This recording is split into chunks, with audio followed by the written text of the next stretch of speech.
statement? No, I am saying I have told him before when we met him with Dr. Kizito. Because when we were being beaten at Clock Tower, I witnessed they were taking orders from police. So these groups of thugs always are unleashed into peaceful demonstrators. It is the organized thugs who actually unleash terror. The shop breaking, beating of people, throwing stones at vehicles. That's what police wanted. Unfortunately, it did not happen. And that's the message they were trying to create, telling people, keep away. Those people have a different agenda. I did work. I did not break any law. And I'm walking back home. I'm not going to break any law. And you see, in the mind of police, I don't know how really they collect their intelligence. They thought they expected real investigate work from Kasanga to Najanankundu. Was that possible? It would be difficult. It's a very long distance. Right. Very long distance. Along the way, he would have used another form of transport. And that is simple logic. Border. Right. But in their convoluted thinking, they thought that basically would walk from Kasanga to Najanankundu. How many kilometers are those? Quite some distance. It's not easy for a person of his age. And the fact that he has not been walking before that long distance. So this was a very simple thing. It was easier, and police should have managed it in a more professional manner. But the way sometimes police acts, it makes one begin to imagine that perhaps they are really against the government. Because how do you explain the throwing of tear gas in a school in Kasanga? A primary school in Kasanga. What explanation would you give to such a scenario? What demons in that place? Send them on a certain kind of school and tear gas maybe can display demons. We do not know. Honorable Sebalu, people are overreacting to some of this. Yeah, thank you very much, moderator. Before I go into the subject we're discussing, you know, I'm a Rotarian. Some other work, and that was like commercial regime right now. I just want to form more Rotarians in Uganda that the district conference and assembly is to be held in 21st to 25th. So the RI president is coming, and the DG Stephen Mwangi has organized very well, and part of I'll give you an unwritten invoice. So I'm ready to pay. But in service of humanity and service above self, we do a lot for humanity, and so Radio 1 wouldn't deny us an opportunity to serve the needed. My brother, I think he's talked about overreacting, but I'm not going to take his line. I just want to take it from another perspective. One, that Ugandans have a government in which they have trust. They do trust the government, and they just re-elected the government with a very good margin, which is a point to show that they trust their government. The government may be having challenges like at this point in time, but how do we approach the challenges at this point in time? And that's where the quality of opposition will come in terms of constructive engagement with the government, in complementing government to see that there is a convergence in terms of getting solutions to such problems.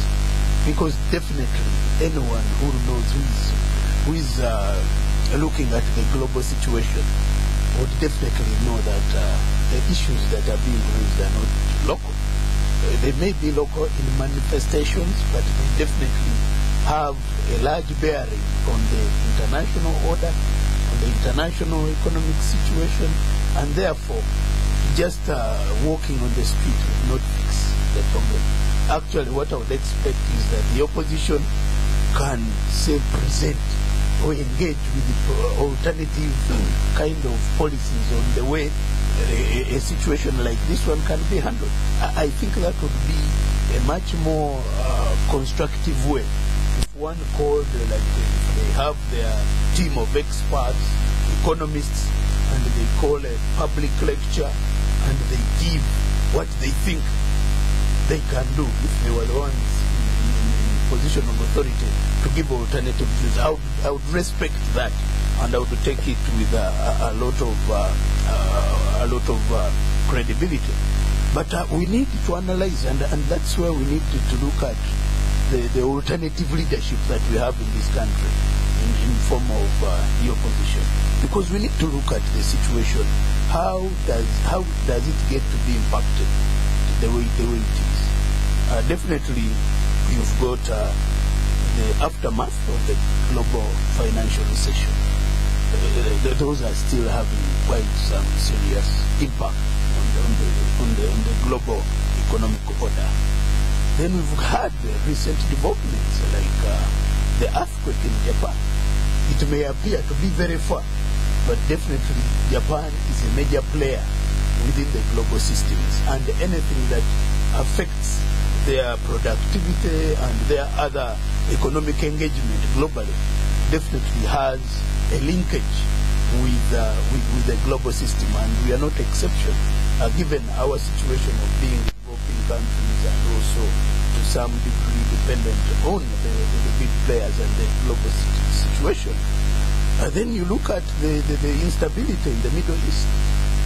We shouldn't look at it from one viewpoint of, yeah, there is that agitation for change of order, but definitely what is happening in a place like Libya, you know, with the oil and Libya being one of the major exporters to Europe, where we normally get it from, definitely it has a bearing, especially with regard to fuel prices.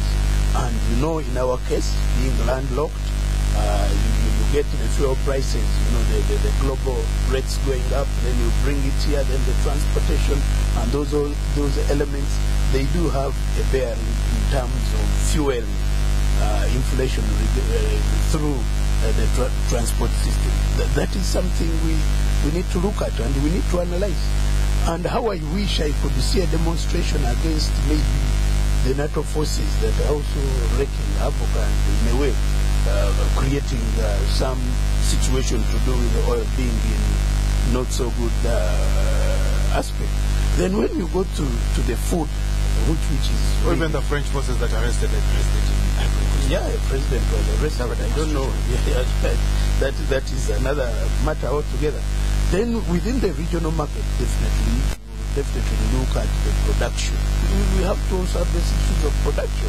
Food production, food sufficiency, and all those matters that are related to that. We just went through an electioneering process. It was quite lengthy, and in a way that could also have had its toll in terms of our productive. You know, how people, there are periods when they engage in an electioneering at the expense of production. But even within the regional market for food itself, the regional market, Southern Sudan, has definitely is offering quite good rates, and this may cause a shortage, but it also causes a boost to those